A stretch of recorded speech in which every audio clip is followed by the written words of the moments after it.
Today, with us for Twitter Storm, Kim Horcher of the legendary Nerd Alert. Kim, what's up? Hey, Cenk. Oh, to start? Go, you nerd! Okay! Zach Pelly wants to know, what's the deal with your new soundboard?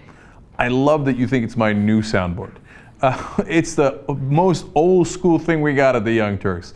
We just couldn't hook it up in the right way in the current studio, so we just didn't have it for a long time. It's back! But there ain't nothing new about it. Next. Liam Ewan wants to know, what are your thoughts on Scottish independence? Is it a newsworthy topic in the U.S.? No. Next. No, okay. Whoa! All right. Scottish independence, here's what I actually say. // Well, that guy's German, so that doesn't make much sense, but Albagubrath. Okay, I'm generally in favor of independence. I don't know the full details of it, but Scotland, I love you. I've been to Scotland. It's one of my favorite, maybe soon-to-be countries. Interesting. So that's as far as I'll go. Next. Joey Rutullo, whom I won a t-shirt in the 24-hour Turkathon, asks, what does it look like behind the scenes at MSNBC? High-tech, high-class, no-tech, low-class? Drums. Interesting question. No, totally high-tech, high-class. Like the producers are good folks. They work hard. It's at 30 Rock. It's a gorgeous, building. A lot of money went into that building. There's control room after control room. It's great tech. There was only one low-tech place in the whole place when I worked there. My office. The actual documentary about us is coming out soon. I know a lot of people have been asking about it, and you'll get to see it. My office is totally Spartan as always. Nothing on the walls except a bunch of tacks. I didn't have time to put together pictures and make it look nice. So outside of that, though, good folks and certainly high tech. Next.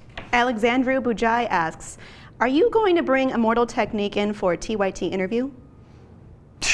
Already have. Sorry, late to the game. Go to TYT interviews. We already interviewed him. Next. Jan Carpenter asks, does Anna speak Armenian? If not, it's a shame.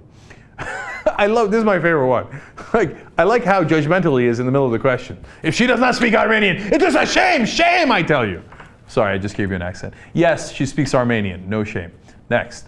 Dylan Ledrob asks, what is your opinion of Democracy Now? Is there a bit of a rivalry between you? Here's what I say to Amy Goodman. No, of course we love Amy Goodman and Democracy Now! Bless their hearts. Our show is obviously a little bit different than theirs, but they're a great show. We love them. Next. Zajits149 asks, you said you didn't want Coke money. Would you name the studio after Soros if he paid? Ooh, well, that would have been an interesting question. If George Soros said, all right, you know what, I'll chip in the $50,000 and name the studio. Nobody did, right? So he didn't name the studio after anybody. Now, the cameras are named after folks. One of the chairs is, the conference room is, etc. And we refer to them on the show from time to time. But if Soros had given the money, it's kind of like like the George Soros studio. Would we have taken it? Who are you kidding, man? 50K is 50K. He's an American, is he not? Right? I would have preferred like a random guy, but okay. Probably would have taken it, to be honest. Next. Regina Hilton says, drink up, Cenk Uygur. If you could interview one cast member from Game of Thrones, who would it be and why? It's an awesome question. Varys, because I would like to speak to him about the nature of power. And if anyone's got experience on what it takes to stay in power and to get into power, it would be Varys, the spider.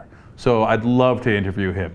And by the way, on Soros, we've never taken a nickel from him. Like I just told you, we wouldn't mind. But all those conspiracy theories about how Soros secretly comes in, he's like, oh, Young Turks, here's your money.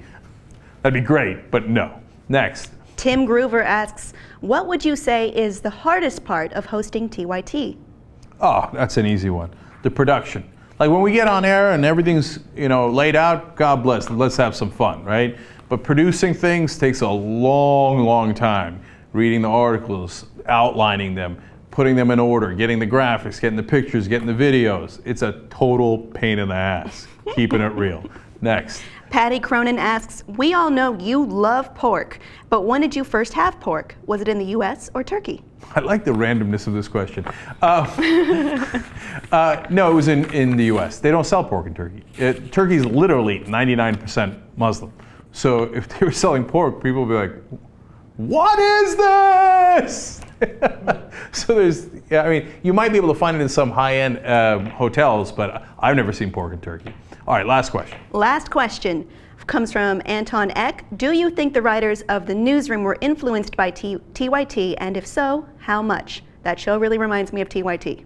Well, it reminds me of TYT in some aspects too, but I'd be surprised if they were influenced at all. If they were, that'd be kind of badass. That'd be awesome, right? Look, I got my issues with Newsroom and the melodrama that's within the show, but as far as how they cover the news, it's fantastic. And if they were even like 5% inspired by us, that would be an honor. We would appreciate that.